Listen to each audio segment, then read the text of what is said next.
go ahead and call the meeting to order. We have any changes to the agenda? I was just gonna look real quick. Did you guys already vote on the proxies for VIII and no? I don't think so. Didn't? I'm trying to keep track of which board have done that. I know which one's not. So you can add that to new business, or I can do it in my report either way, but at the annual meetings voted by proxy, so. VIII and VISPID. Anything else? And I don't know how, but I need to add an executive session to discuss correspondence that we can't discuss in open session. So I don't know how to go about doing that, but we're going to add an executive session for that period correspondence on.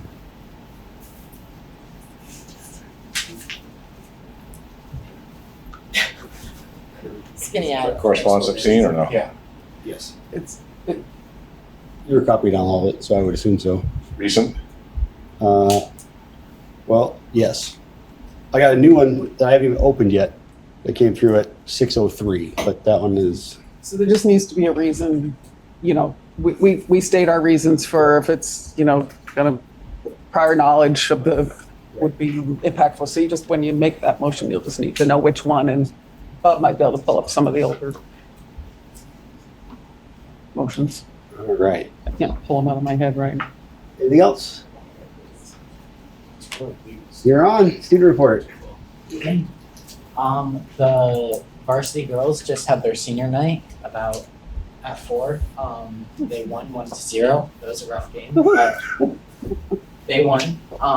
The varsity boys have their senior night this Friday, the 17th, which will be fun. It's at 4 p.m. And then the theater department has their productions November 13th, 14th, and 15th. November 13th and 14th is at 7, and then the 15th there's one at 7 and or 4 and at 7. After the varsity boys and the varsity girls finish their season, playoffs will start, which will be exciting, which is something to look forward to. And then this week on Wednesday, 10th grade and some 11th graders are getting ready to take the PSATs, which will be fun. And yeah, that's all I have. Thank you. Questions? All right, and public comment. What's that? Okay. Nothing in the room. Anything online for public comments? Nothing there. Seeing none. Lindsay, you want to talk to us about the family survey? So Bob and I have talked about this a couple of times. He was going to meet with IT and figure out the best way to piece this survey together. We had come up with a couple more possible wording changes, and Kate had given us some good ideas of some wording changes, and it's, I think, in the process of getting put together at this point, and hopefully we will. Yep. Yeah, we did decide that we were gonna not use, he thought there was another platform we would use, but I think after seeing how we were framing the questions, I think he feels like Google is probably gonna be the most prevalent way to do it, the easiest way to do it, so. Yep. But yeah, we have not actually built it yet, but it's in the process of taking the feedback from Kate. And we did say, I believe we agreed last time that we would, in our last meeting, that we would just run it past officers. Is that what we said? I feel like Sounds that's what we right. said. It should be in the minutes. Yeah. Anyway, maybe we can move that along and see it soon. Actually didn't see it in the minutes now that I'm.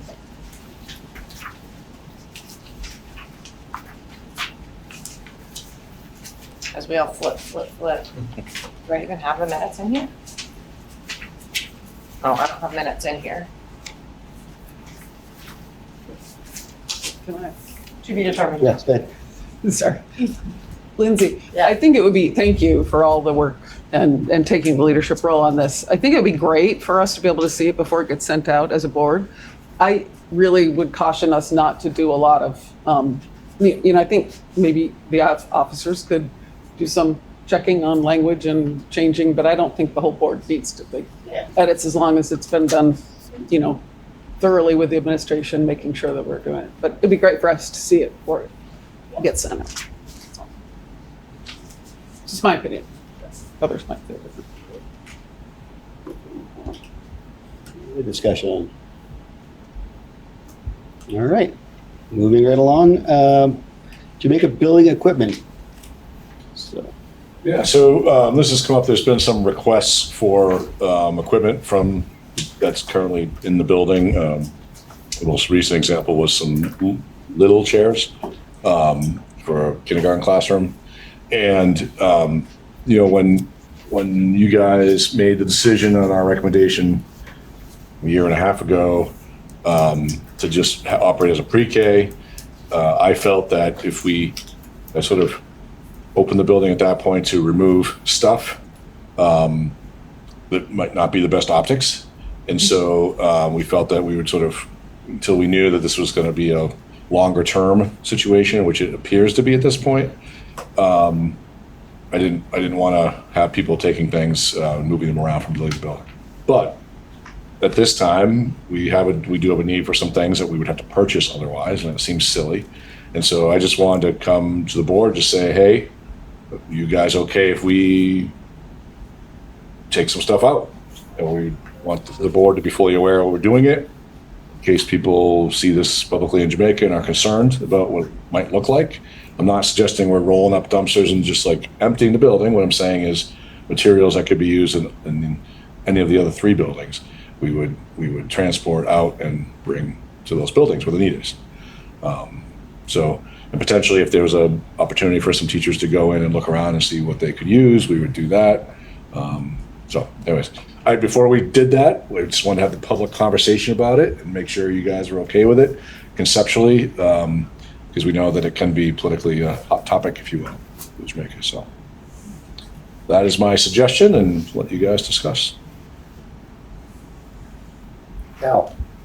I would say in the spirit of saving money for the taxpayers, and I agree, it would be silly for us to purchase things that we don't necessarily need to and that are within the district. So it doesn't make any sense to do that. And if something were to change and we needed to pull them back or purchase it, address it at that time.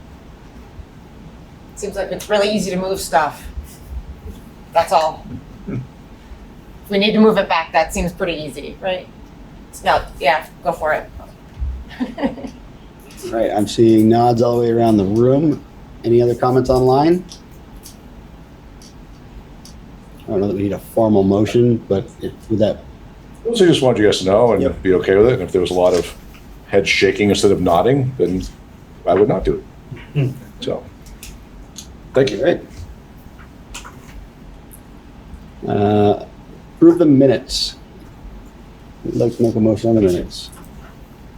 All right, we have a motion. Do we have a second on the minutes? We have a motion and a second. Do we have corrections or discussion on the minutes? Fine.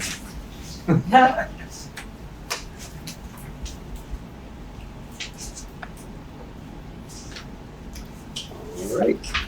Hearing none. All those in favor of approving the minutes from 8/4, 9/8, and 9/22, signify by saying aye. Aye. Any opposed? Aye. Motion carries. All right, under correspondence, I have a lot of correspondence this month.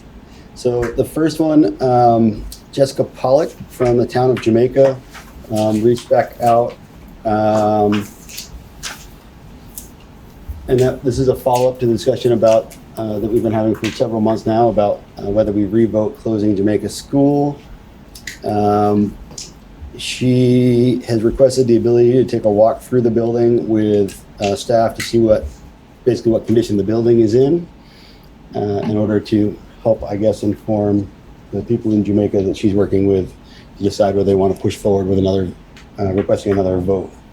So I don't know if we have any thoughts or comments.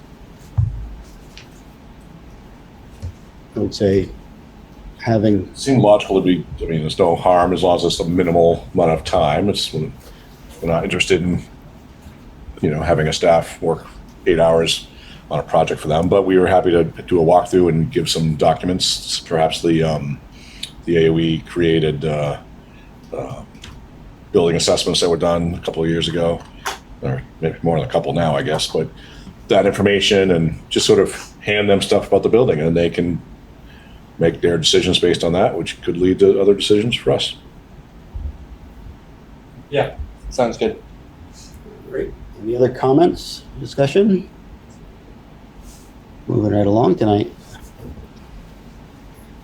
So another that just came through at 6 o'clock this evening from the Windham board that is requesting a joint meeting to discuss the current transportation reimbursement arrangement.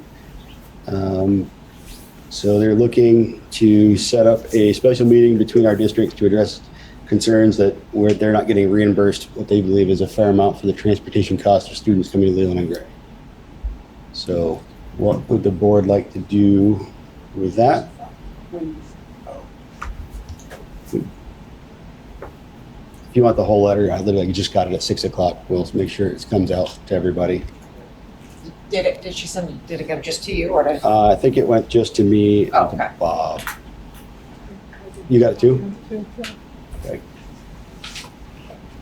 Just write it right this very second, so. Okay. I guess question to finances of what is the current situation? Yeah, but you know the answer. I do know the answer. Currently, the last several years, West River has paid $7,800 to Windham to pay back the transporting of secondary students, because the secondary students are the responsibility of West River. It is a decrease from a number of years ago that was 11,000 something, and Lori and I have spoken about this a couple different times. The decrease was based on communication between Lori and the bus driver, Cord Scott, to actually keep track of the miles he ran, so that it was really a reimbursement of the miles for maintenance on the bus. That was when they were running 2 bus runs per day, because they did a run to Windham Elementary for their own students, and then they would bring the high school students down the hill. I do know that they are looking for more than that now, because expenses and, the continued maintenance has gotten more. There is 1 bus run. Well, I'm sorry, there's 2. There was 4. There's 2 bus runs, 1 down in the morning and 1 in the afternoon for all the elementary kids that are going to the Townsend School and for the secondary kids. So they're looking for the West River Board to consider more money to help with the maintenance of the bus transporting all the kids. Is it standard for districts that are tuitioning students in to get reimbursed for transporting those kids? Because those Windham Elementary School kids are tuition children, right? So there's 2 layers to this. One, perhaps no, but this is really about the secondary students. So they're sharing a bus right now, so it's kind of convoluted in that regard, but it is usually the district responsible for the kids. In this case, the elementary schools would be their responsibility. They can provide transportation or not, and at this point they are. So it's sort of I would say it's a mixed responsibility, because you guys are responsible for transporting the secondary students, but they're responsible for transporting the elementary students, and then some of the elementary students are coming to towns. So that's not really a clean answer, but that's kind of how it's kind of convoluted, And if they didn't continue operating a bus and transporting the elementary students, the West River District would be responsible for transporting the secondary students. So there's a benefit for you to have them continue doing it, because it's not going to be as expensive as adding another bus run on the West River Transportation Company's contract, if they were even willing to do it. If they could. If they could even do it, if they could find a bus driver or whatever. So it is a benefit for you, for Windham, to continue doing that. It's just a matter of how do you calculate what the actual cost is when some of it's their responsibility for the elementary, some of it's yours for the secondary, but you're sharing it on the same bus run. So I think they're just looking to explore increasing that number from you guys, because it's been this number for, It's been for a number of years, and obviously mileage rates have increased in the last couple of years anyways. So, but yeah, they don't feel like it's sufficient enough for the maintenance of their bus. So they haven't asked for an amount, they just want us to, they want to meet to Discuss discuss. Yeah. So, just to be clear, they have a fixed amount that was a dollar per It was mile per amount. mile amount. But that per mile amount has not changed over the last number of years. Is that correct, or did we We haven't done a increase? new assessment, and that was when there was a specific bus run for secondary students. So I can certainly ask Cord to see what the mileage is for the run he does now for both secondary and But the rate is it's been the same. the mileage rate. Oh, the rate of money, $7,800 has been paid for the last 3 or 4 years, each year, annually. I don't, at this point, think that a joint meeting is necessary until we figure out all the, I'm happy to have the administration look into this and see what the request is and all of that. I mean, they are busy and so are we, and I don't, special meeting seems maybe excessive on that. If we need to, that's fine, but I don't think we do yet. I mean, the initial number was not calculated by a joint meeting. It was calculated by the business office and it was Right, put and I out think there. that's appropriate. So, I mean, it depends how you guys want to go about it. I'd be happy to have the business office take a stab at, like, what are the miles being traveled? What's a fair mileage rate now? And then as the mileage rates change, then the contract could go up to compensate. I mean, it's our responsibility. It's still cheaper than West River Transportation if they'd even take it on.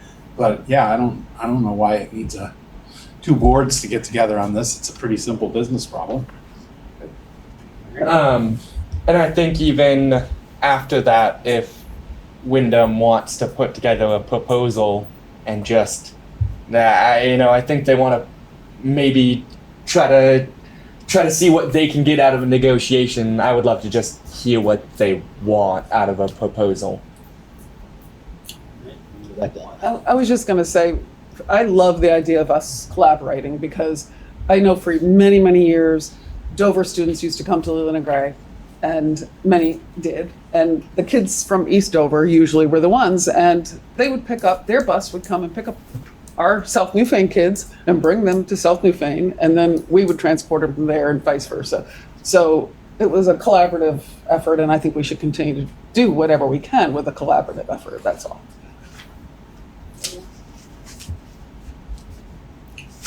So what I'm hearing is we will send them back, asking the business office to help work out some details and put it on the agenda for next month. Do you want us to bring back a proposal to you first for your review before it goes to Windham then? Is that what? You guys want to see the numbers I mean, before it they seems go to out? me like worst case scenario, I can't imagine this happening, but worst case scenario, you do something super crazy and we're like, whoa, hold up. And then we just don't approve it. But like, Too wild, That seems- crazy people. it Yeah. seems unlikely. Get that reference, then you? Yes. Yeah, okay. Let's make sure. I think reviewing their request and moving forward is fine, then we can look at it after. All right. And if they want to counter it, then we could maybe go back and have that conversation at that point. Okay.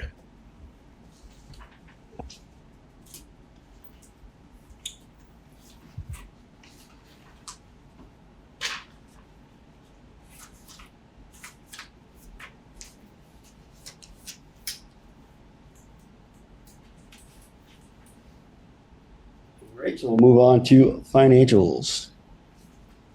Wait, can I ask a question? You can, go ahead. Just because that executive session is about correspondence, but we're gonna put it at the end?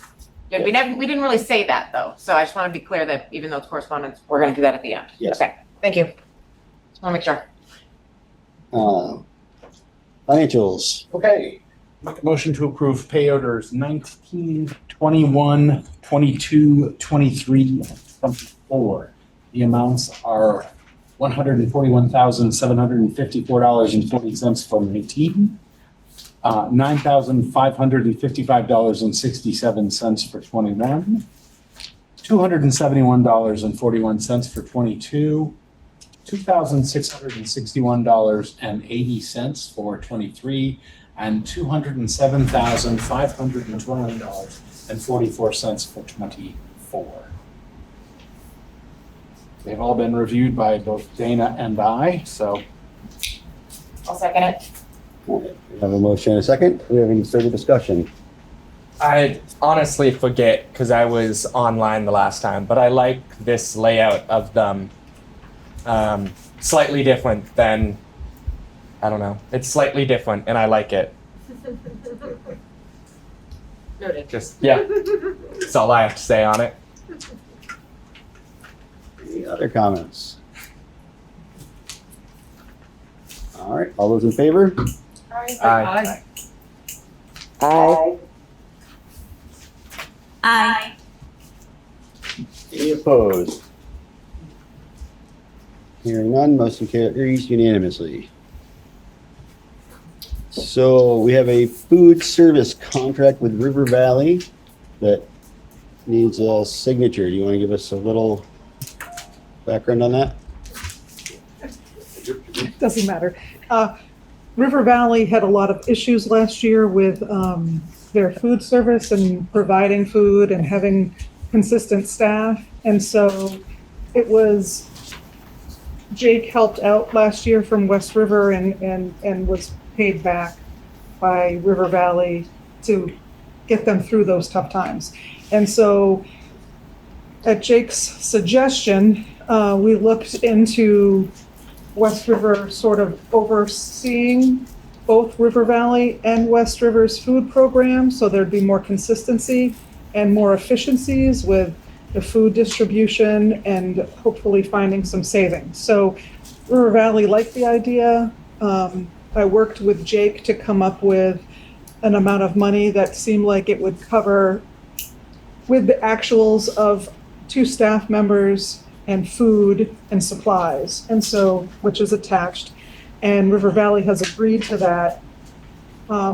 So everything is being funneled out of West River with this contract, but there will be monthly payments back to the tune of, I believe, $175,000 for the course of the year. 76.3. 176.3, thank you.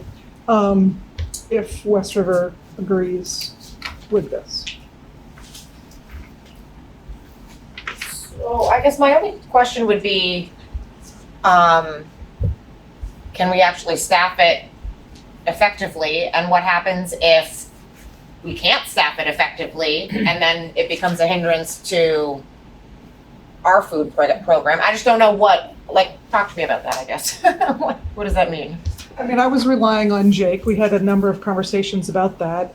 Jake is trying to be more of a management role of overseeing because he's doing the ordering and doing the menus. And so we are having a little bit of trouble staffing, but he is making sure it's all covered. I think he's probably working a lot more than, but he is salaried, so we can't get paid for that. But he wanted to prove that we could do good food for both school districts, and so we are taking him at his word. But yeah, there's been no, the staffing issues have actually been on our ends, not on the River Valley's at this point. Yeah, River Valley's is fully staffed and ready to roll, so, but the employees would be West River employees, Yes. right? Yeah. And so there's an additional expense for that, but then there's the payments coming in to help more than offset that, Yes. I would imagine, Yes. yeah. So there's a little profit opportunity for West River in this endeavor, and there's a more efficiency and higher quality of operation overall, so. Yeah. They're happy because they don't have to worry about who's in charge of it and who's running it on their end. So we've been delivering the food to Wardsboro prepared here, and then Dover has its own kitchen and they're preparing the food separately as well. But yeah, it's a great question to ask, yeah. So, but we've had Jake in the kitchen, Greg's been in the kitchen, Newbrook cooking a couple days, 1 week, when they're short staffed, so like, people are filling in and getting the job done, make sure kids are eating. So, I don't know. I'm willing to take Jake on. I think he's been doing really well for us. So if he's thinking it, be cool to help out River Valley officially. So In order to move this along, we'll need a motion to sign the contract. I make a motion to sign the contract. All right. Second that. We have a motion and a second to sign this contract. Any more discussion?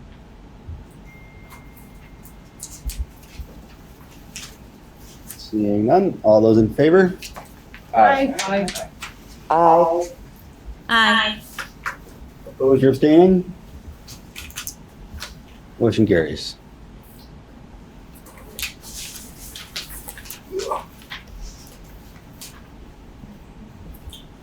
Thank you. You're back up. District quality standards. District quality standards. I'm going to make this section kind of brief for now because I'm trying to figure out two things. One, does this district actually need to do this? And two, if so, how? So the short version, actually, I don't know if there's a short version. I'll give you the medium version. The medium version is the AOE has, well, the district quality standards took effect as of July 1 this year. The basic premise of them is to assess how well districts operationalize the ed quality standards and some other stuff. And so the rubric that you see has been developed by the agency for us to do a self-assessment. And there's a data collection window, which is sometime from now till early to mid-November. And they have not released the tool they're using. They have not released what information they're going to collect. They just released this rubric. They've had some stunning trainings for superintendents. I don't know, make sure the sarcasm makes it into the minutes. And so we've asked for clarity around whether in SUs, is it done at the SU level or at the district level? And the initial responses have been district. And I said, so you're going to have to do this 6 times. And a good chunk of it is around like the financial stuff, which is going to be the same answers for all. Like it's just, it feels weird that it's district based and not SU based, unless you're in a supervisory district, in which case it's the same thing. So I'm pushing back a little bit on that to see where they play out. But in the end, as you can see from the little chart here, there's a rubric. And so each standard, and you guys at the board level, it's like the second half of it. I think it starts at like number 15 or so. You would have to self-assess this board on how well we meet those standards. And so what I'm thinking is, just to help speed things along, because the window is very narrow, would be to have some kind of collection tool myself, a survey tool that I would send to you guys, where you would score your own board, and then we would take the results of that survey, get an average, and that would become the score we'd submit. And it's not the best way to do it because it shorts the conversation, which is kind of the point of really doing this. But because their tool is not out yet, and because their window opens, and because the rubrics just came out, and this is a pilot, but it's a required pilot, I'm not as feeling super inclined to spend tons of time on it. But if I hear otherwise from them, I'll let you know at this point. But that's kind of my thinking, to collect that information from you guys, unless you want to go through it right now and self-assess yourself as a board on those standards. And I think it starts. That's what this breakout is. Yeah, number 15, maybe, is that right? It's the first one that says the board. And then 1 through 14 would be done by the SU office in conjunction with facilities and the data management through IT, grants management, audits, budgeting and accounting. It's a lot of stuff that basically Heidi's going to tell me what to write. But yeah, 15 through 24 would be the ones that you guys would be assessing yourselves on. So that's the medium length version of the story. What do you want to do? No, go ahead. This Someone's is gotta so open much this. fun. Go ahead. You want me to get a soapbox? So yeah. So I don't need one. I'm always on one. The tool that you're supposed to use has not been It's not shared fully yet. ready yet. It's not ready yet, but there is a deadline already, even though the tool isn't ready. You So got it. right off, that's problematic.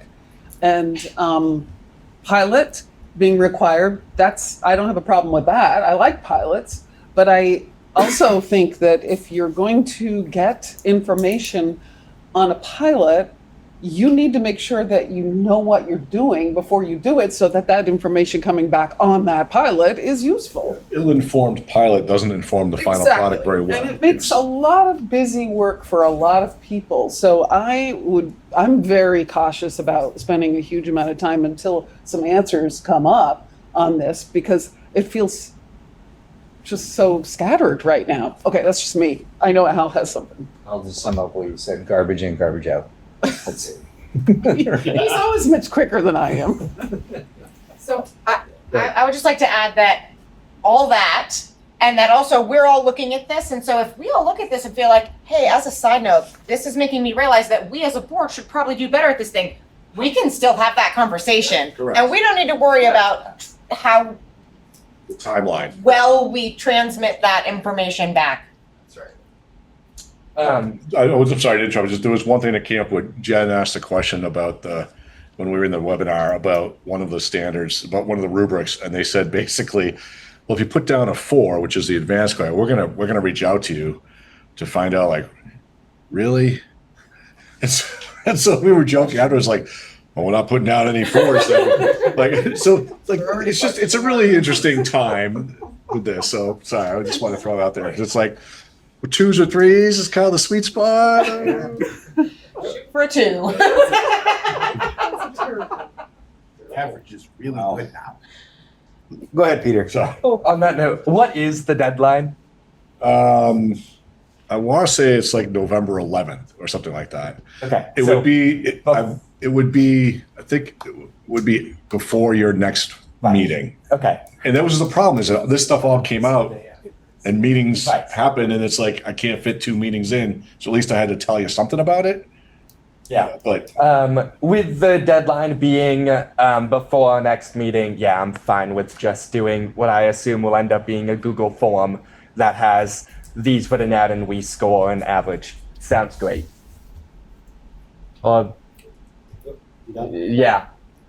I have 2 questions. One, when you say the tool's not available, like it's this information with this step, it's just the like survey form isn't available. So it's not like we don't know what it is. It's just that you can't hit enter on the buttons, just to clarify, like. maybe, but we don't know what they're going to ask for evidence. If they're going to ask for evidence, what will that look like? Will there be requirements around evidence These are collection? pretty significant, like assessments, important topics. I like this maybe isn't well thought out, but these are not things for us to like, baby bathwater sort of situation here, I think. And I just have a follow-up question about these like first number of questions that are not for us to fill out, but does it specify who is assessing in the self-assessment? Like Well, the You know, superintendent is the one responsible for submitting it. And so my assumption is that, for example, for the ones around financial accounting, the assumption is you're working with your business manager to get that, to self-assess that. In grants management, like we have, someone does grants, and audits, again, would be Heidi talking about whether or not we successfully completed the audits and that degree. Which we have evidence for those kinds of Those things we do, sure. Yeah, personnel management is, that's going to be obviously some conversations with some of the principals and other supervisors. Data management is going to be around Sampson and Matt, and IT. Facilities, again, Heidi and Greg. Capital improvement plan, Heidi and Greg. Emergency ops plan would be Greg. Physical security would be Greg. So basically, if you go down a list, I'm like, I know who I'm going to be talking to when I self-assess the district. I'm just hoping to not self-assess every single district. It seems silly to me, but because a lot of the stuff is the same, The boards, I think, is probably the one place where it is different. Boards operate differently, so maybe it does make sense to do boards differently, but I mean, I think that my only question about that, I hear you on the amount of work, is whether these are, like, each of these items is something that we as a board are responsible for, or these are all things that the SU is like responsible for? Because I, The board ones, it's boards, yeah, and so that's pretty clear in the district quality standards. I can reshare that full document with you guys so you can look at it again as well. But it does hold boards responsible for many of the stuff in here. but we are not like on the line for our district for the governance or employment stuff. That's lies with SU anyway. That's the unclear part, I think, yeah. Because that I'd be interested to know that for sure. I mean, that wouldn't be this board, that would be the SU board, who would be responsible for you filling that out, you know, Right. because that's, I just mean like that, I should know, I don't know, you know, are we, whether it's employment contracts or gap reporting, like if that all, the sort of bottom line is with the SU or with the local board? Not just curiosity, The not. districts don't just have helpful to know more. business offices. Only the SU has a business office, which is why you get assessed for those services. So yeah, those are all coming from the SU.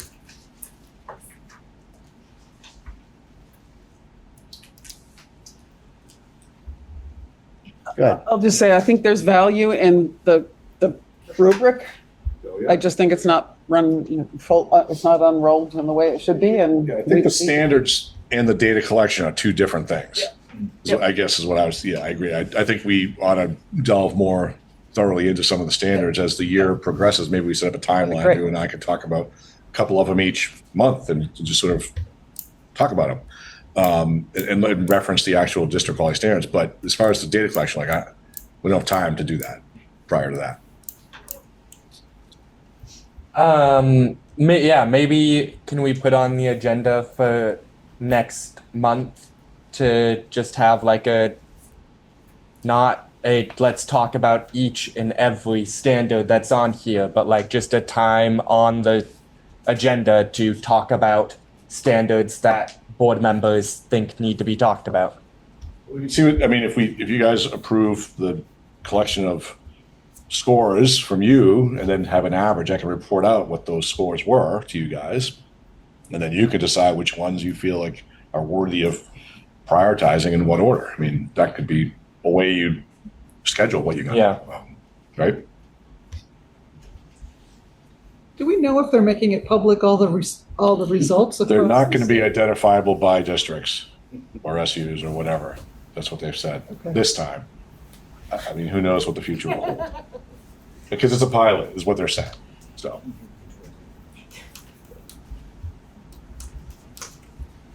Yep. Okay. So what do we want to do? I would say, I like Bob's proposal of down and dirty individual assessments that get averaged. All right, With an addition onto next month's agenda to talk about anything that we think comes up in the results or in the board members' viewing of it. Because I do agree that some of these things are things that we probably might need to talk about as a board. But I don't think we all need to spend the next hour and plus actually waiting as a board. right? Anybody have anything else? Then that'll be the direction we go. All right? Okay. Thank you. Sarah's got her hand up. Go ahead, Sarah. Sorry, I missed that. Oh, no worries. I just put it up. I'm just glancing at a few of the standards here, and I would have questions in order to be able to answer some of them. So I'm wondering if we could include some way to ask questions that maybe doesn't entail all of us individually contacting Bob. Is there a more efficient way to do that? Or maybe I'm the only one. I don't know if everyone would have questions, but there's definitely some things here I don't know the answers to be able to properly assess. Could we make like, be one of the answers? Yeah, well, the answer I should have be, I no don't idea know. what this means as an option. I mean, we could do that and then average what we have. I mean, I hear you, Sarah. I think that would why it would be beneficial to have the conversation now. but the time is just too tight. And if you can imagine, 30 different board members of all my boards doing the same thing, if the boards agree to do it this way, that could get a lot of questions.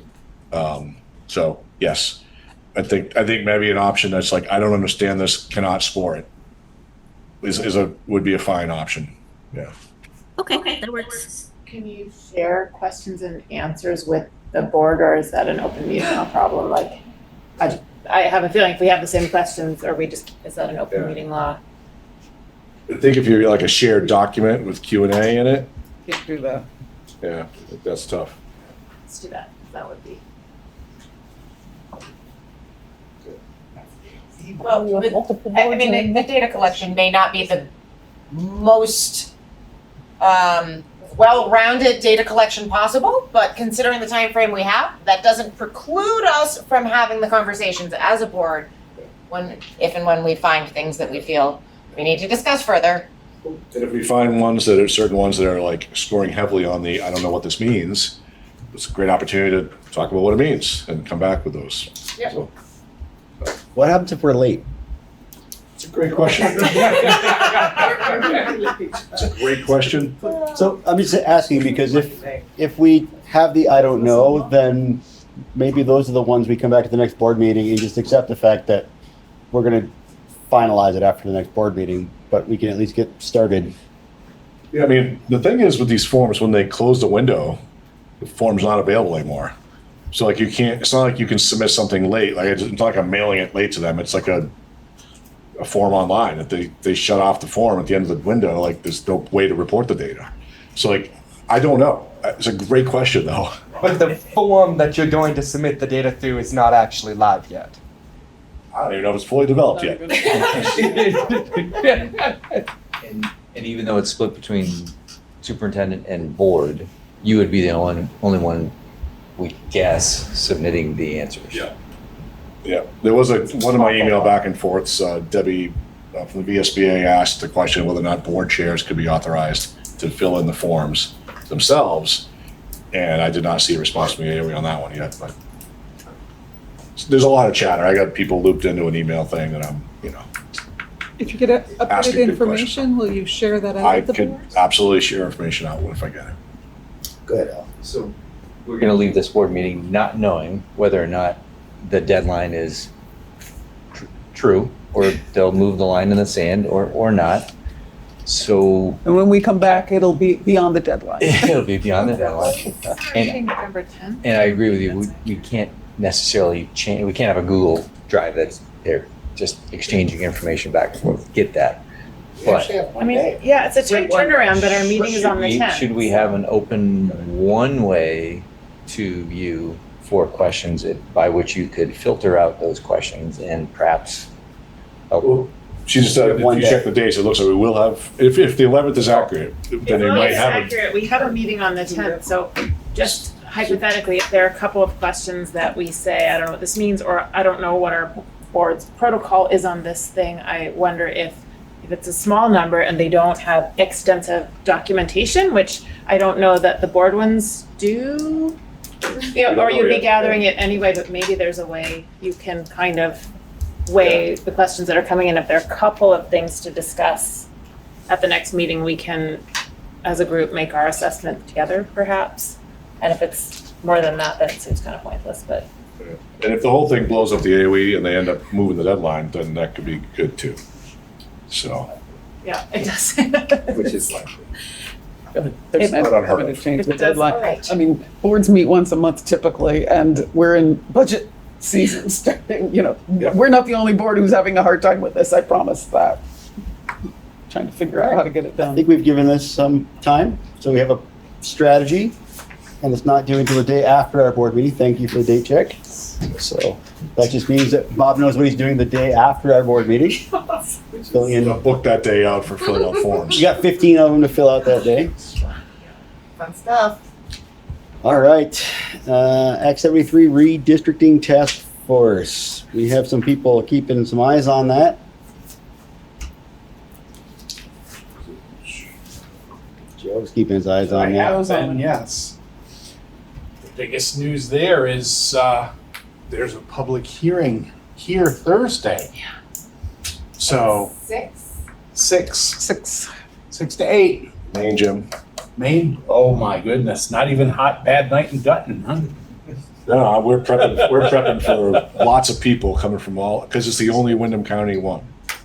So I mean, it's one of the only ones in the southern part. southern part of the state.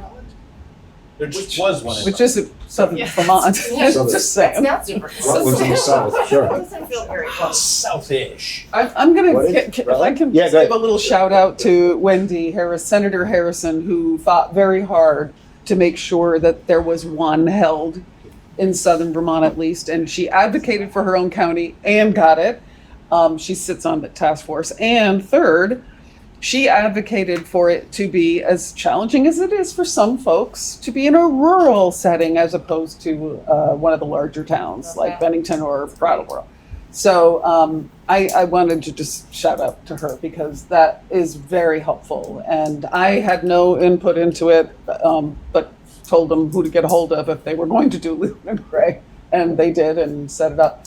It is from what I haven't participated in one of these, but it's breaking out into small roundtable discussions. So it is meaningful, I think. And I would really encourage the public to attend. It can be done virtually. You can go virtually and participate that way. But I think being in person is really helpful. I know there's one task force member who told me they weren't going to be able to make it. This conflict is a lot of these meetings. But I think most of them will be there in person, hopefully. Because it's just a hearing, they're not conducting business, their own Right. business. They're just there to do. It's a public Listen. hearing. They're listening. I will also not be there, letting boards know this. It's not because I don't think it's really important to be there. It's just my daughter's senior night soccer game is that night, and that's a little more important to me at that moment. So I will be at that and not here, but we'll be in good hands. Excellent. So hopefully we'll see everybody here on Thursday evening. Bring a friend. Bring a friend. I have a lot of friends. I'm going to be here. You can be hiding. No, I won't be hiding. All right, policy committee. True. Yep. Oh, sorry, I didn't see you, Crystal. Go ahead. I just have a question about the meeting on Thursday. Does anybody know, like, I had some questions surrounding transportation, how it's going to affect districts that have school choice. Not really sure where Windham falls on this map because I feel like every time I look, we've moved. Are these questions that might be able to get answered Thursday, Emily? The answer is no answers on Thursday, but you can submit those questions right now. There's an online portal where you should be submitting. If you have specific questions, you should be doing it now, and you should be sharing it that evening if you're there, whether you're operating remotely or whether you're there in person. You can bring it up, make sure it's on the list. They're gathering information from communities. But please go ahead and add it into their online portal. You got to go to their website, but you can fill it out and send it in right now. And then you might have 3 more. Okay. Thank you. Mm-hmm.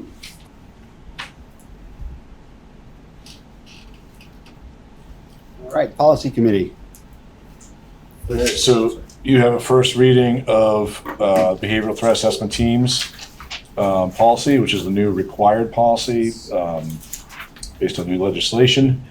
And this is in essence the VSBA vetted version with West River's name inserted into it. I'm happy to answer any questions about what behavior threat assessment teams are or are not, if that would be helpful in understanding this. But this is just a first reading, and there you go.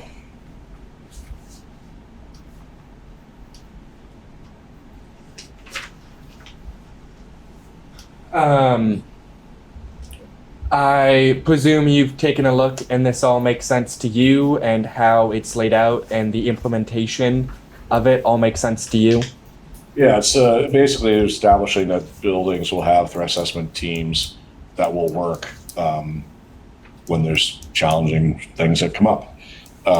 And principals, counselors, nurses are usually the people that are the key players.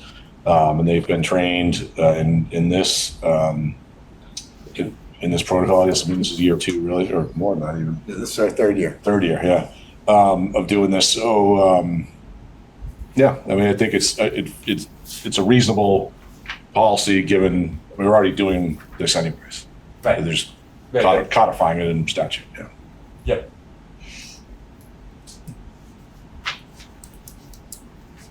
Anybody want to make the motion to warn this policy? So moved. Seconded. All right. A motion and a second to warn the behavioral threat assessment teams policy. Any further discussion?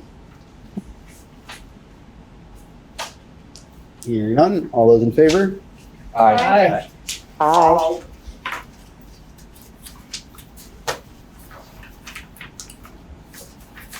Sarah vote. Sorry, aye. All right. Anybody opposed? The ayes have it. Motion carries. Who wants to start our principal report this evening? I'll start.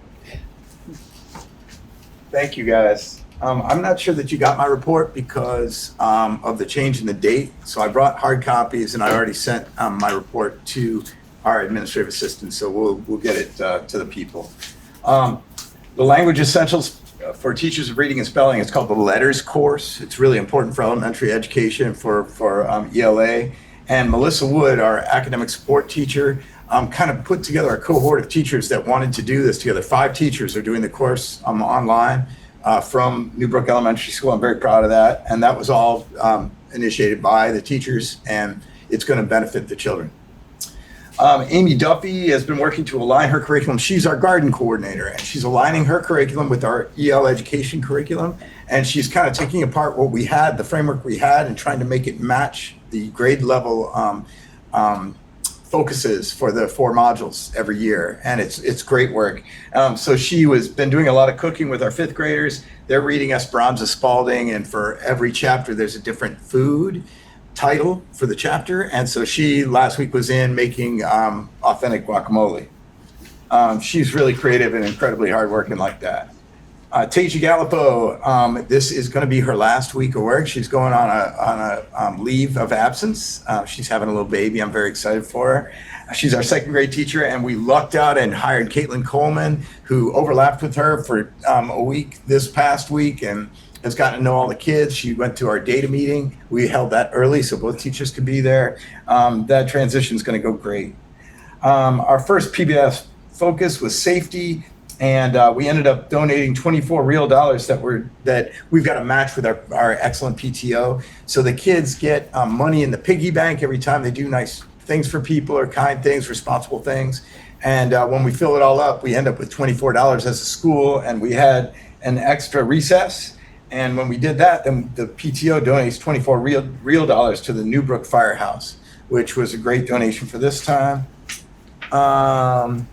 Our PTO, just so you know, our PTO does this thing where they sign up for the pull-off at before exit 1, the Welcome Center, and they did it on Friday, and they made over $2,000 in a day. They are incredible, and it's not just hardworking; it's also having the smarts to calendar that way and be really good.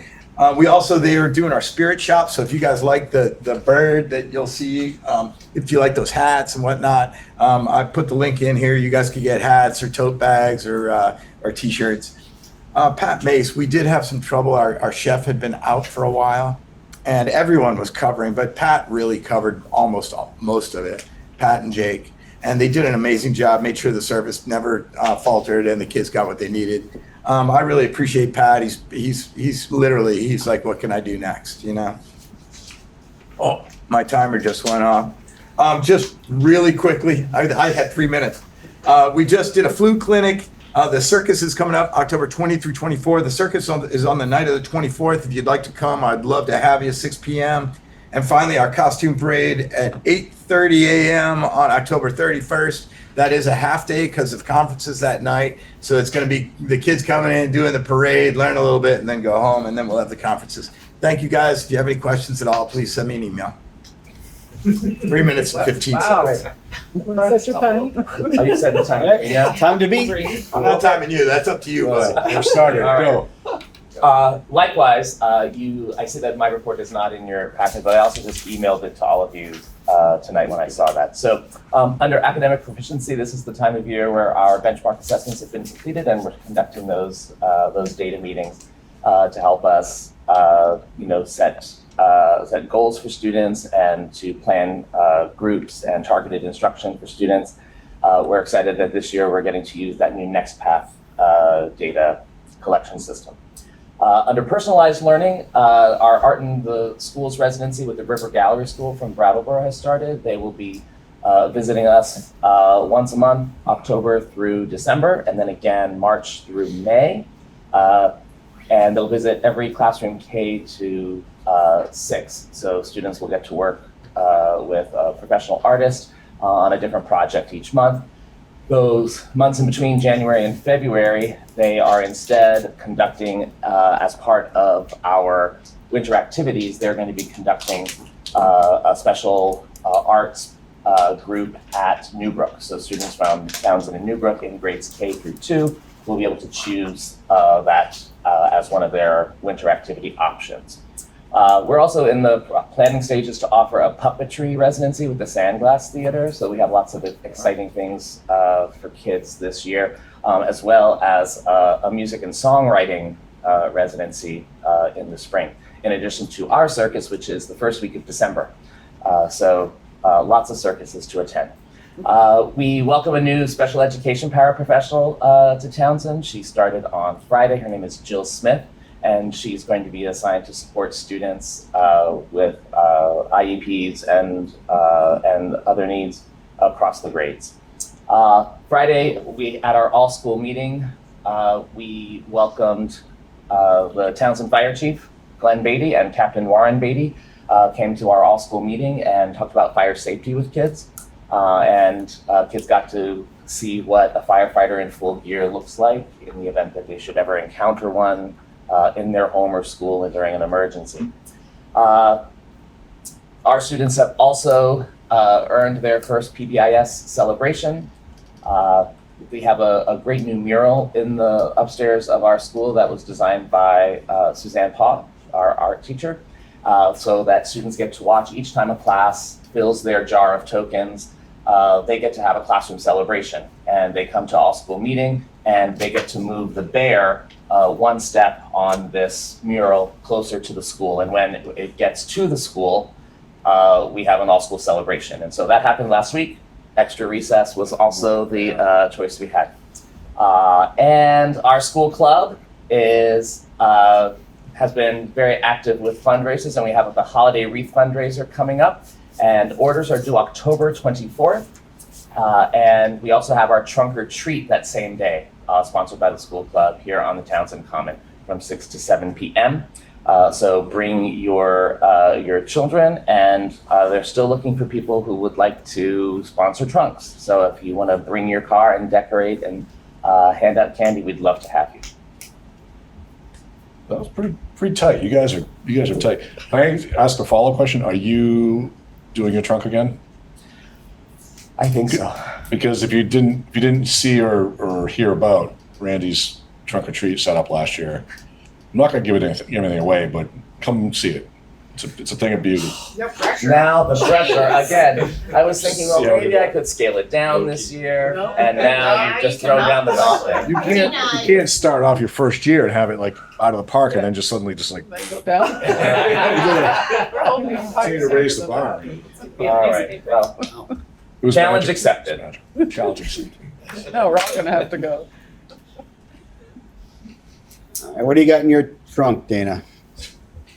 So I have a question. I'm pretty sure you guys got my principal's report on time. Does that mean I get a pass on presenting I mean, you did have it early. All right, I guess that's a no. You get the extra minutes they didn't use, Dana. Oh, how about if I cut my time in half? So last week we did our data meetings to set up interventions for all of our students. Those went well. Interestingly enough, in addition to that, a group of staff have asked to run a committee to really dig into our data to kind of look for gaps in our curriculum. They want to see what they can do to improve instruction in the classroom at the larger level, like a big picture, to see if we can prepare our students for life beyond Leland and Gray. So bullet point about some schedule work that has not taken off yet due to fall sports. Personalized learning, we had a fantastic reality fair. Lots of details there for you to look into. And the second bullet point, our intensives are still being rolled out. Very organized, high engagement with staff and students. We have work to do with that even tomorrow. Under staffing, we're really excited to announce that Lindsay Allen has taken our SAP position, which is great. We're super excited to have her on board. Spent the day going through staff's professional goals for the year, and they've really set worthy goals for themselves. So that was exciting to see. And then down under Safe, Healthy Schools, you will see that we had a number of assemblies for our students. They all went well. Rocktoberfest, unfortunately, it was actually pretty disappointing for many students, was canceled due to a fire advisory. And we're looking at rescheduling it, but we're trying to get a date in the spring when we can have the DJ that was hired fill in a date in the springtime. So the scheduling there is a little interesting. And then did want to give Mike Bingham a shout out because he completed some locksmith training for us last spring. And for about the past 2-3 weeks has been going through the building,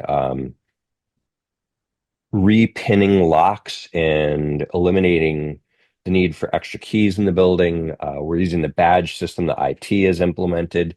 And I mentioned to the staff, they're like, oh, no, not the locks again. And he had actually finished the majority of the work and people didn't even notice that things had been swapped. So he did a fantastic job with that. And I probably just went over my time. But anyway, that's my report.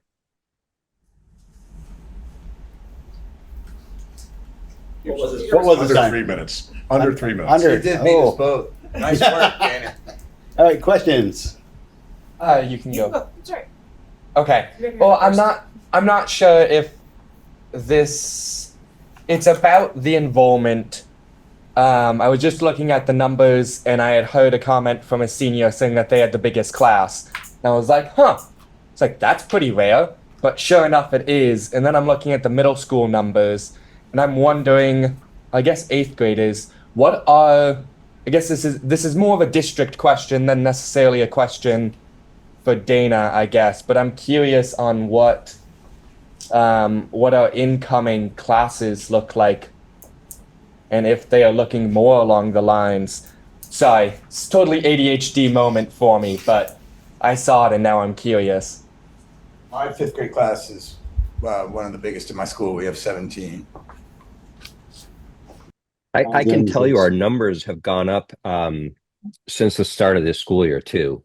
I think 7-8 students have come in. So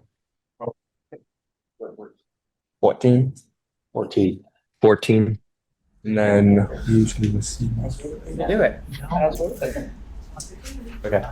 So, can I ask one? Yep. So, Scotty, I appreciate again that you put the SIP goals on your report. I think it's important for us to keep that in mind. And I'll just keep saying every month that I would love to actually see what our progress is like on these and all of our buildings.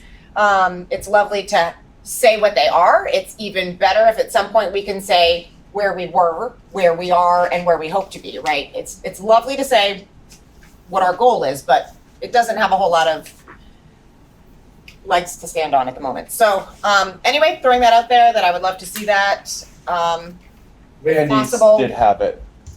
I didn't see it because I didn't look, but. Well, I didn't. I can verify, I just looked at his. Randy's did have it. Cool. Well, anyway, I really like that, and I like the keeping track of it, that it's in our mind and that we're talking about the things that we're actually doing. I think it's lovely to know that what's happening in everyone's classrooms is a lovely thing to know, but as a bigger picture from the board, the things that we have real responsibility about are also good to know about. Just one other thing. So as I'm listening to you folks, and there are so many dates that you're flying around with, and so like I literally feel like I could go to the circus, I could go to a game every night of the week, right? So I know we have the co-curricular calendar for Leland and Gray, and I may be completely missing this, but do we have something similar for Townsend, Newbrook? You have one for Newbrook. Yeah. We Okay. have a Google Calendar that's external and an internal. So the external is one we share with parents and with everybody, and the internal is what we, for our meetings and things like that inside the building.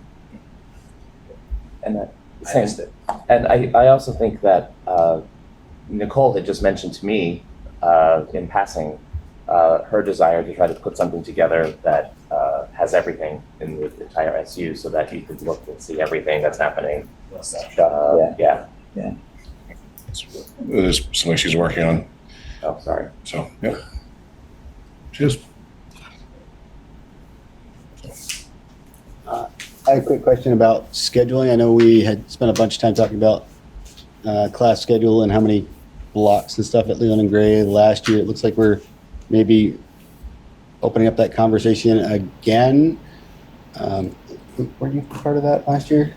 Not really, just that I complained about it constantly. Oh. That was it. I just asked the question over and over, and I would still love for there to be, the reason the scheduling committee last year got brought up, I mean, as Dana could discuss, is because they saw a room for improvement, and that hasn't stopped existing.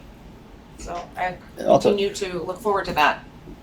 It has an impact on the budget, which is why I'm, where I'm interested from. So I don't know if we should maybe accelerate those conversations so we can look at what the financial impact of changing that schedule is as we move into next year.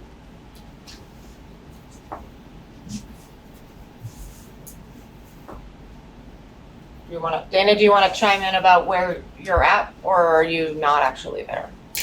Oh, you are there. Okay. Yeah, I'm here.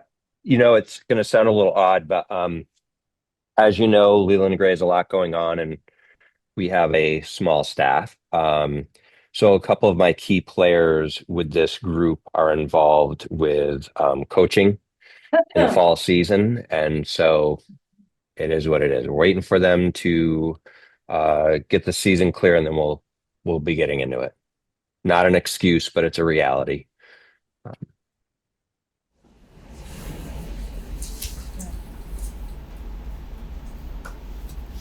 Up again.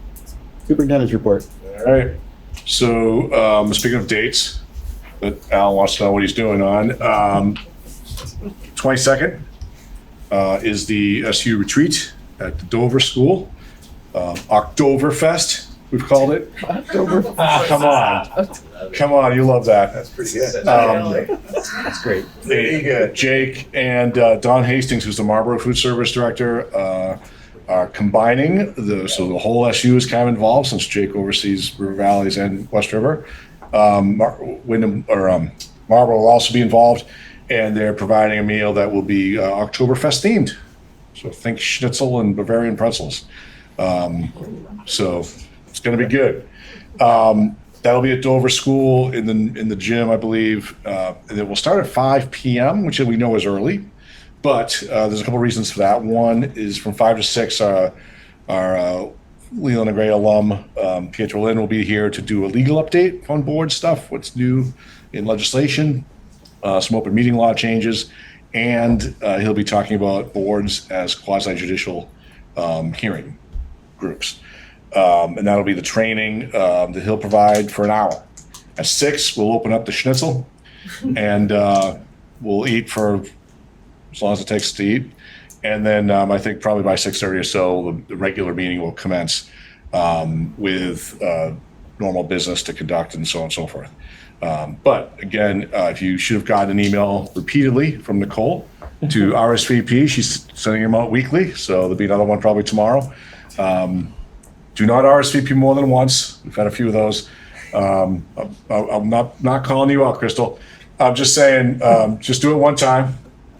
And if you haven't and you're going to come, please RSVP so we have the numbers for food. So that is going to be on the 22nd in Dover, 5 p.m. So looking forward to having everybody at that. The only other thing I'll throw in, the other new item, agenda change in my report now, the VIII and VIII both have their annual meetings coming up in a couple weeks. And as board members, you guys are authorized to attend those annual meetings and vote. Or if you do not send someone to represent you, you can transfer your vote by proxy to their board of directors. I don't know if Joe is still on the VSBA board. Are you going to be there? And you'll be doing which? Both? I can do both. You can do both. I can do both. There's paperwork that we have to have so that I can do it.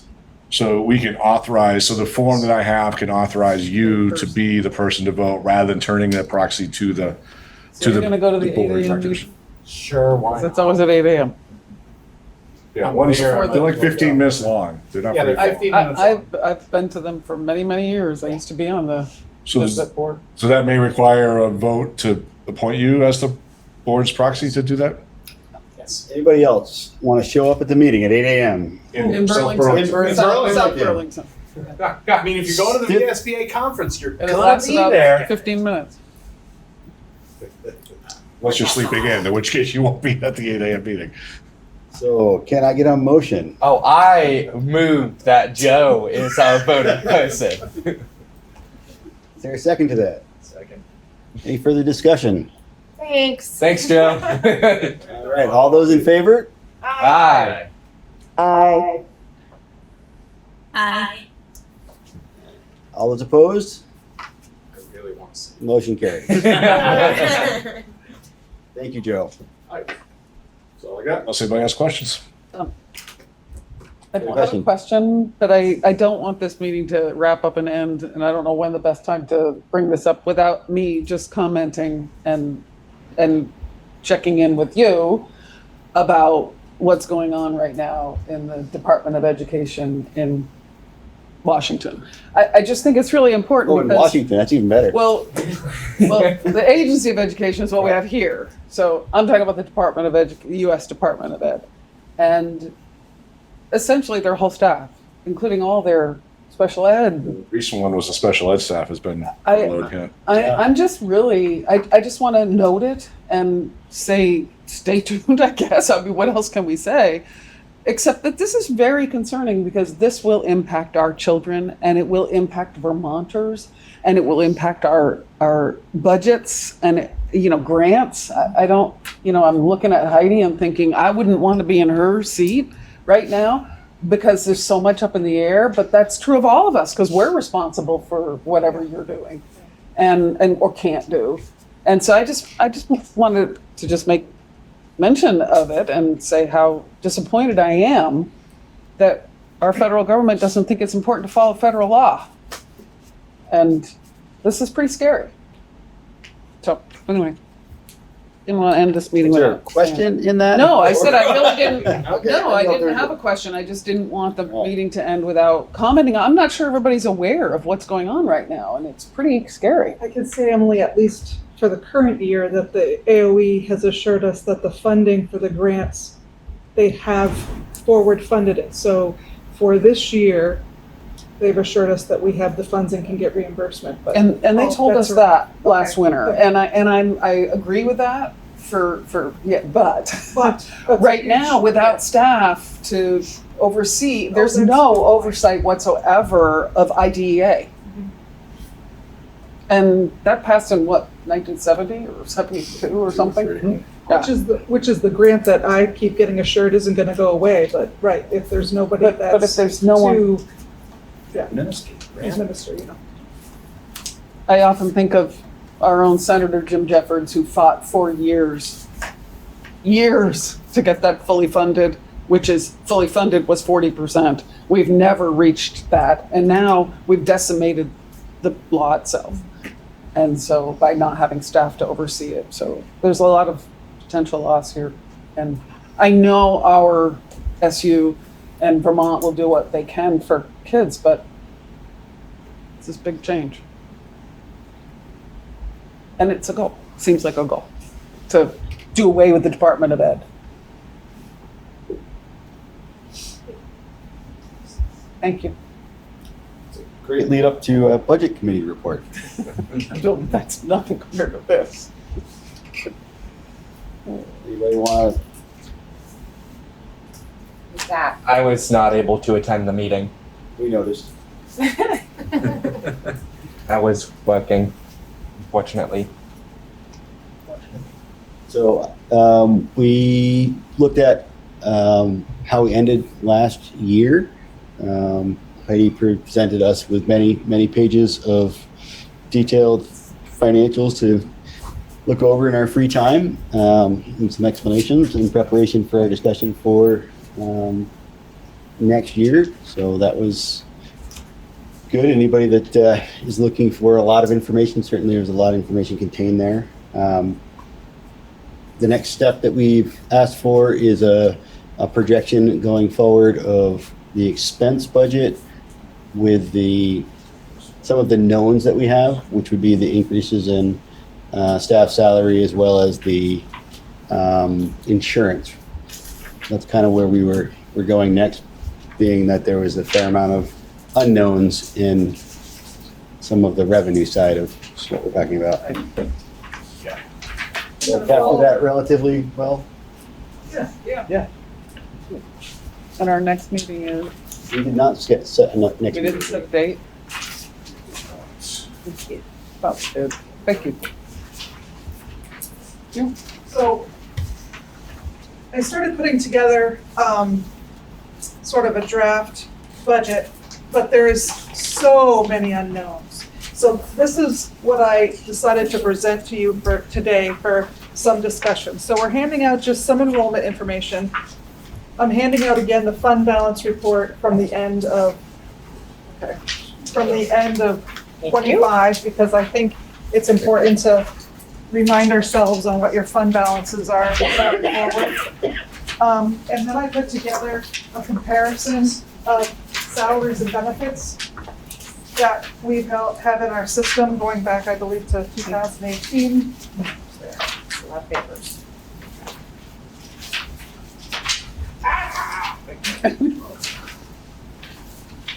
I think it's staggering to see that benefits have gone up 100%. almost 100%, 96% since 2020. Sorry, yes. It's staggering.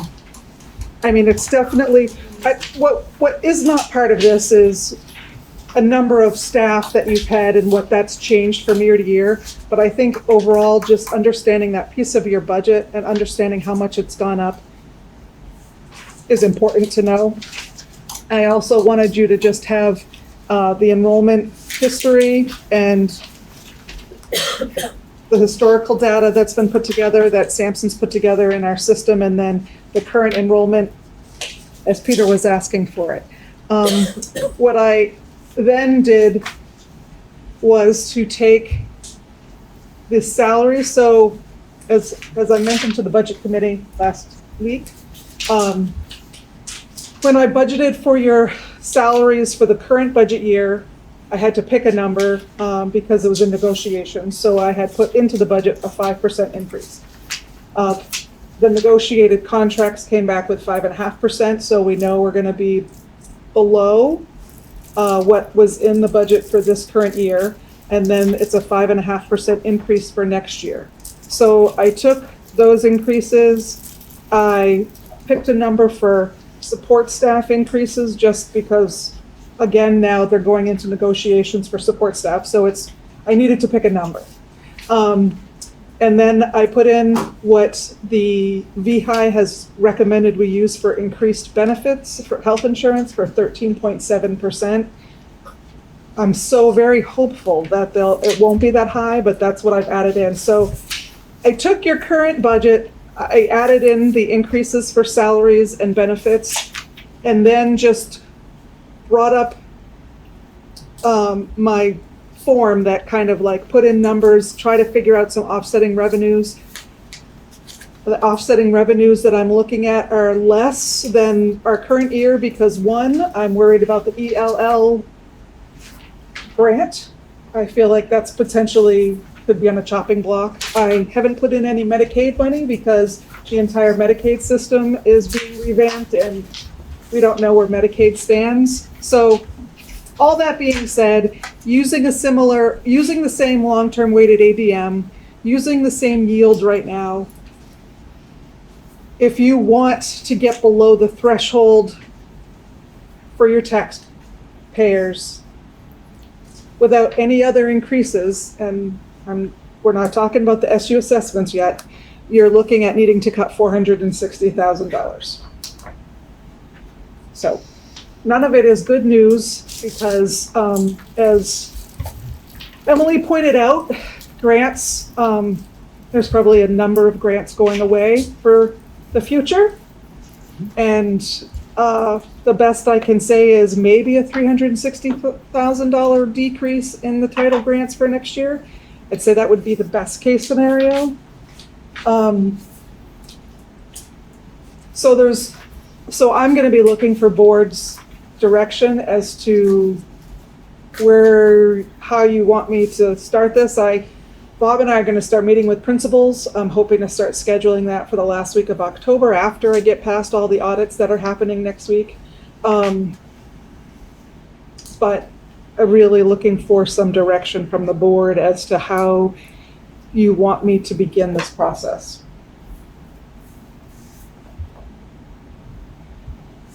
Al. So, sorry, Heidi, just to restate, so you're looking for 400,000-ish in cuts from what number? So I'm not giving out like an expenditure number. I've started with sort of flat funding and putting in about 230,000 is the increase that I have seen from salaries and benefits. That's where I'm starting at, but there's so many unknowns that I don't really want to give you. That's why I didn't really hand out something more. What I can say and why I did give you the fund balances is because the amount you set aside from fiscal year 25, or from your reserve fund, the amount I set aside, can I just see this for a second, was 348,600. And you're almost putting that amount back in from your surplus for 25.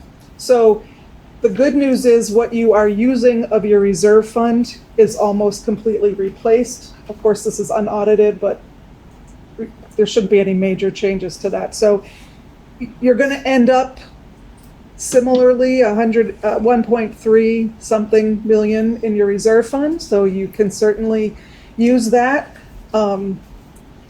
I don't want to suggest you spend it down, but redistricting will potentially absorb some of your reserve funds. I'm not supposed to say that, but I mean, as it gets all worked out, if we end up being absorbed, you may not want to be absorbed with $1.3 million. But that doesn't happen like immediately. No, it doesn't. And I certainly am not suggesting that you use a lot of it. I'm just suggesting that you remember you have that money in a fund balance.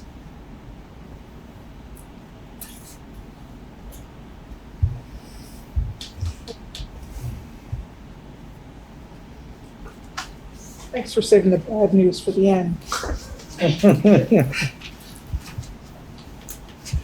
Right. Maybe we should put financials and budget in the beginning of our meeting. want to bring the whole meeting down. Yeah, this was sense for the whole Probably meeting. a reality. We may need to do that.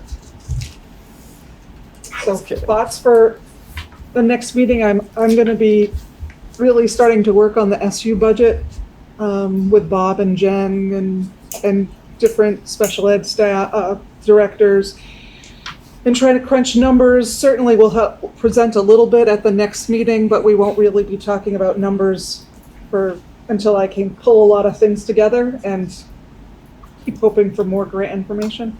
But for your next meeting, what would you like to see? What would you, I can have put a budget together based on my conversations with principals and Bob, but I'm just wondering if there's some other direction you want to go in, if there's any suggestions you want to make for what your budget looks like that I bring to you next month.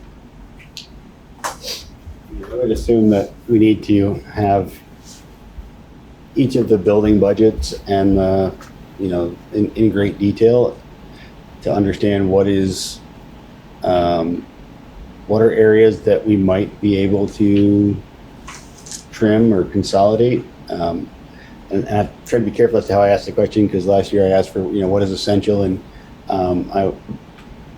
we know that what we're doing is essential, but we may have to find some essential people in our schools and trim it down, given the financial reality. So I'd like to see, which positions do we have to have, what positions do we want to have, but don't necessarily have to have. So it's more really a personnel, since that's our biggest expense. I don't know that there's a whole lot we're going to do with the heating fuel costs. So I think personnel is where we have to really take a hard look at what makes sense.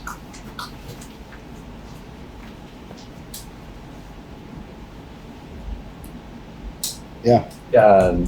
So I think we know what percentage of the budget is actually, I don't want to say within our control, but salaries, health, et cetera. All of that is what it is, unless we cut programming or something like that. I like the idea of us kind of going more on offense, right, instead of playing defense.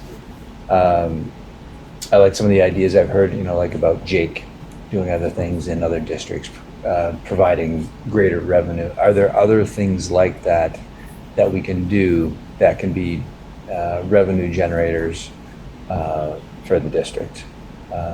We have so many great things within this district. How can we capitalize on that? How many days at the Welcome Center? How many holidays do we have? There you go. There you go. I see Chris out there. Get that in the paper. Oh, man. All right, Emily. So I just want to thank you for that suggestion, Al, because I couldn't agree more. I think we're very creative here, and we're small enough to be nimble and flexible, and I think that that's very helpful and a good way to look at this. It's important that we remember that while salaries and benefits are the largest part of what we fund, that is what our programs are. And so I just want to make sure that we're being very thoughtful about that when we're moving forward. Sometimes we don't lose programs when we trim staffing, but sometimes we do. And one of the sort of following on what Al just said, one of the things that's really important is that we continue to have a vibrant education program here that attracts students to our schools. And I think we do that now, and it sounded like we are seeing some increases of, after school started, which is really good news. Can change in any time, we know that, just like it changes up, it can change down too. But I agree that we should need to think about it from a positive perspective in whatever way we can and try to set the table for improvement here. So thank you for that.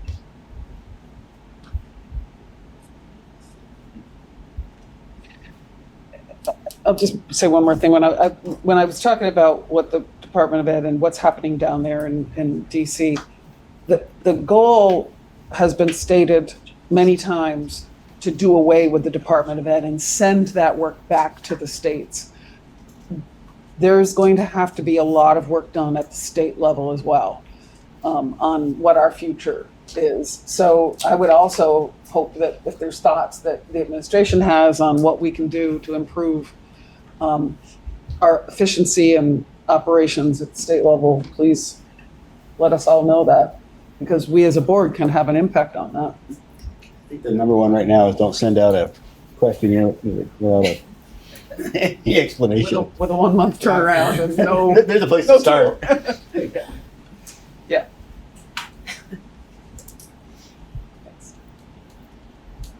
Anybody else? What do you think, Maxine? Maybe we should turn the finance discussion over to the students.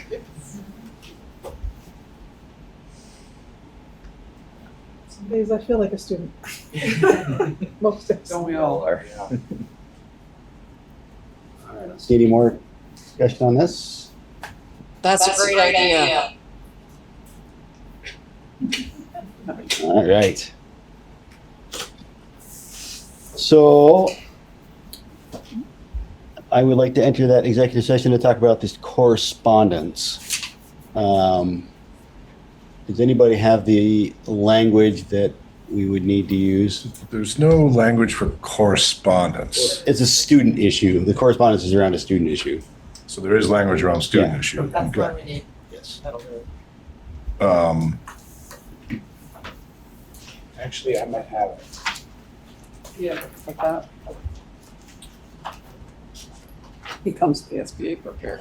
I forgot. So it's, That you was on my- don't need the preliminary motion to specific finding. Yeah, there it You is. can move to executive session under Contracts, labor relations, grievances. pending. 313 A7, academic records Academic records suspension. or suspension or discipline of students. Did you make that motion, Joe? Okay, yeah. So it's just the second motion too, right? Yeah, you don't need to. So it'd be, all right, I'll make a motion to enter executive session for the purpose of discussing student academic records under Vermont statute section 313A7. I'll second. All those in favor? Aye. Aye. I Good job. Opposed? And we will enter executive session.